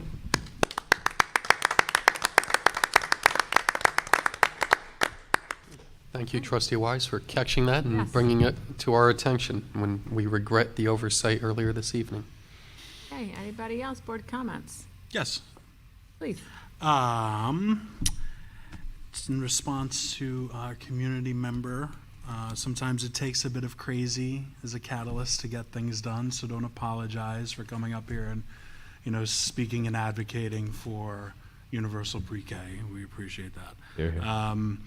You were speaking about the costume caper. I was in attendance at that event at KES. It was a fantastic event, very busy, very crowded. Congratulations to Mr. Noto. Things seem to be going very well at KES, and everyone seemed to really enjoy that event. I didn't mention this at the last meeting, because I'm going to wait for John to be here, but John and I attended the Westchester RevFest 250 about a month ago, and it was a great celebration. They had a battle reenactment and the cannons blasting, and we happened to run into Carmel's own Rob Bucchieri, who of course is our history teacher in the high school, who was commanding the New York's 5th Regiment in battle. And he was triumphant, and he survived the battle, luckily. And it was a great event, and good to see our teachers there. So. And also Denise Santalis, who is a reading specialist at George Fisher Middle School, was also there. And it really was a fun event. And it just shows our educators, both in and out of the classroom, bringing, in this case, history to life, and being able to connect students with living history as our country celebrates the 250th anniversary of our founding. And I think there's It's not me. It sounds like, but there's either a current or former student that I think is joining the 5th New York Regiment as well. It's That very he- disappointing to learn it's not you. Expressing yours, yeah. But, yeah, Thank you. Anybody else? yes, Oh, go ahead. these are shorter. Good. Well, Trustee Torpy checked one off my list. Thank you. You're welcome. I want to bring up an upcoming event. It's being held by our Kent Elementary School Parent-Teacher Organization on Monday, November 10th, ahead of Veterans Day. It is at 10:30 a.m., the Reverse Veterans Parade. And our students will cheer, clap, and wave their signs to honor the brave men and women who have served our country. Veterans are invited to drive through the school parking lot for a hero's welcome and a small token of thanks. So I just want to share that with our community. I want to thank the PTO for helping to organize this truly special event to honor our nation's national treasures, our heroes. Also want to public service announcement. 2 weeks from today, Tuesday, November 4th, is Election Day. Please vote. Doesn't matter how you vote, just vote. Local elections matter. Your town councils, your county legislatures. There are local and state ballot propositions on the ballot. I believe those are on the back. County comptroller, judgeships, etc. Supreme Court judge, county court judge, family court judge. The list goes on. So please get out and vote. Bless you. I just want to reiterate, we spoke at the beginning of the meeting, but just so it is recorded in the minutes, I think I would appreciate if policy 2103 was referred back to the policy committee. That's the formation, adoption, amendment, and review of policies. Just to what we spoke about, there are scenarios where you could have, I know under your chairmanship in the policy committee, we don't have to worry about that, but we never know what the future may hold, where you could have a majority on the policy committee, but that may be a minority on the overall board, and they should not be able to dictate policy for the entire board against the overall board's will in those circumstances. So thank you for bringing that to policy. And the last event I wanted to mention, also it just recently passed, it was on October 12th, the Putnam County 250 Committee rallied to support the renovation of the iconic local American Revolutionary War hero, Sybil Ludington, right on the beautiful shores of Lake Glenida. And we had Carmel Central School District students in attendance, which I thought just spotlighted our graduate profile, our 6 C's, citizenship, being involved in their local community, and being able to join a cause, the restoration of this statue that they support. It takes getting involved. They were circulating petitions, getting involved in the legislative process. I know State Senator Harcum has been able to secure a grant, et cetera. So it shows, again, our 6 C's, citizenship. So that concludes what I have. Thank you. I told you it'd be quicker. Anyone else? Okay, I just have one. I would just like to let the board know that myself and Trustee Grasso will be attending the New York State School Boards Association in the next Thursday, Friday, and Saturday. So we will be coming back to you guys in the next couple of board meetings with lots of information.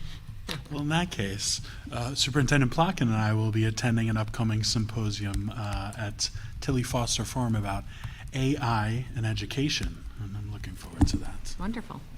Yeah, we're going to learn what that stands for, AI. All right, then I'm going to move us Special right. in elegance, I believe. It's a very important Give it topic, time. though. Move us right to 10.01, proposed recess to executive session. May the Board of Education recess into executive session for the purposes of discussing collective bargaining negotiations with the CTA pursuant to Article 14 of the Civil Service Law and receiving legal guidance exempt from open meetings law and the particular employment of a particular person. Am I saying that right? The employment of a particular person is exempt from open meeting law. Can I get a motion? So moved. Second. All in favor? Aye. Okay, we will not be coming out for anything else, so everybody please have a good evening, and thank you for watching and coming.